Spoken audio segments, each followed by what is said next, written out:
All right, order in the room, please. This debate is about to commence very shortly. The debate is between Mr. Jackson and Mr. Adams, and the topic to be discussed today is slavery. Mr. Jackson is going to take the pro-slavery sides of it, and Mr. Adams is going to take the other side of it. So please stay seated where you are, and let's commence this debate.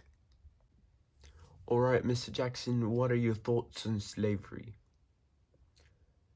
Well, good question right there. And my thought is that slaves are good. They help me around the house. They grow my cotton. They work my fields very diligently. And there shouldn't be anything wrong about having slaves, since they're just helpers to me, not anything more than just helpers.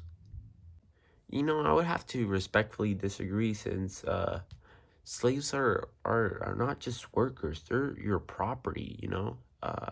Every time you bring on a slave, you're buying a property. You're not buying any workers, you're not hiring people, you're just buying property. And they're human beings just like us. So I don't know if they're just helpers or whatever they are, but they're more than just that, since you treat them however you'd like and they have to submit to you every single time.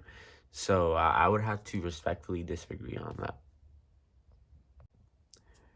Yeah, but the thing is that uh, they're only bad if you treat your slaves bad. For example, if you buy your, in between quotation marks, property, and treat them harshly, always whipping them, giving them barely enough food, then that's when it turns bad. But my slaves, I own a lot of them, but since I have big land and they're the ones that get me, all the cotton I need for my business and everything, I treat them good. They're not anything more than just property. They're just workers to me. All right, good question, gentlemen. The second one is, do you consider slaves equally as valuable as your persona? That's a good question, but it's kind of the social chain at this point. The richer people are all the way on top and the workers are on the bottom. So I would have to say no on that one, since they're the ones working for me. They're the ones that are diligently getting my cotton out of my field, and they're the ones that like make my money. So I would have to say no on that one.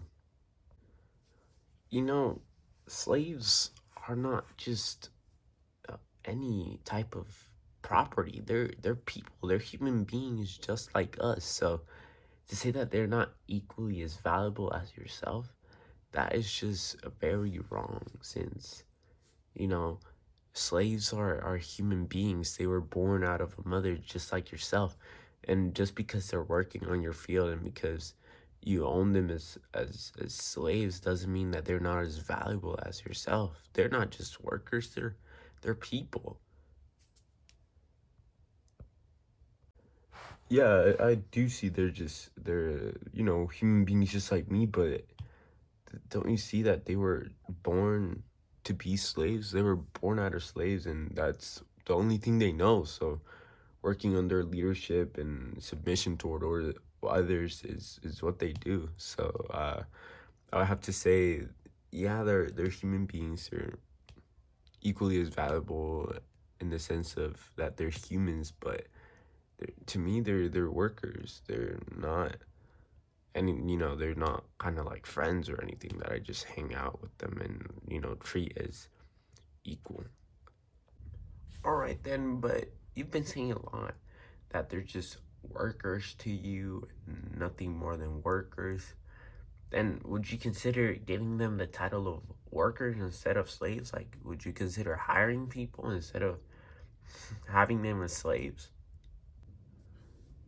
If I would consider giving them the title of worker instead of slaves, I would have to say no, because then they would be free to demand whatever they want instead of submitting to authority, and then it would just lead up to many riots and rebellions, and you know, no one would really want that. They're gonna be free to do whatever they want, and then you know, where's my leadership and authority? They're gonna start demanding more pay or more freedom, more food, more whatever, you know, and then you know, it all turns south from there. Yeah, you know, but wouldn't wouldn't you want that if you were a slave and were in that life for almost all your life, and you had the chance to be at least freed or to take your own decisions for once? Wouldn't you want more food or less harsh environments or stuff like that, you know?